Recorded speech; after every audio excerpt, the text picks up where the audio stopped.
Richie Williams, head coach of New England Revolution II.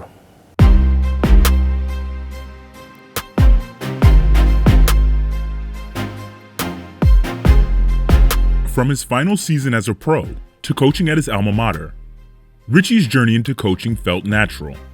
I was able to play my last year professionally. At the same time, I was an assistant coach at my alma mater at the University of Virginia. So it was just a really good transition, and I wanted to continue to play, but we all have to stop at some point. And you know, for me, it was just a natural progression into now being able to coach and still run around with the guys at times, and coach and do something that I really had a huge interest in and a real passion for. Along the way, Richie learned from some of the biggest names in American soccer. When I was younger, the coach, Manfred Schelscheit, out of New Jersey, we had a club team called the Union Lancers.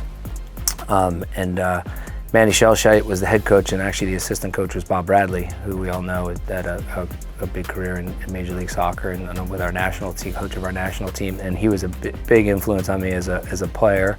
As much as, you know, Bob Bradley the same. And so I was very fortunate, which I don't think players around the country, and especially at that time when soccer was still growing in our country, to be so fortunate to have such a good coach as Manfred Schelscheit.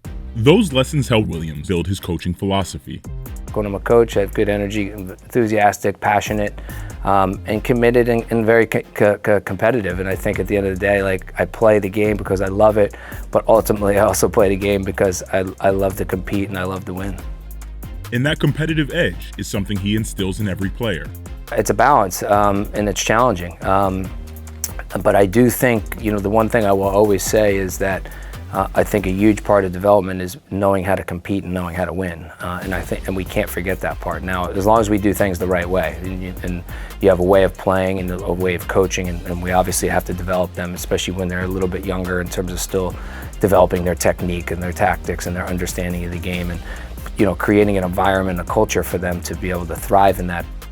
Giving his team a platform to grow is a priority for Williams. It's really great when you're able to work with players and individual basis, in terms of, you know, you see some things when you're, you know, when we're attacking, when we're defending, transition, working on them individually, and not just myself but my coaches, and then you see that come to fruition in the game, and they're taking it on and being successful with it. And the same thing from a team concept, when day in and day out we're working as a team, where they're bringing all their individual skills together and have to come together and be able to play with, you know, 11 players on the field, and for that to come off and them to take in what we're ultimately teaching or coaching them, and applying it to the game and being successful at it. And it's, you know, it's rewarding for sure.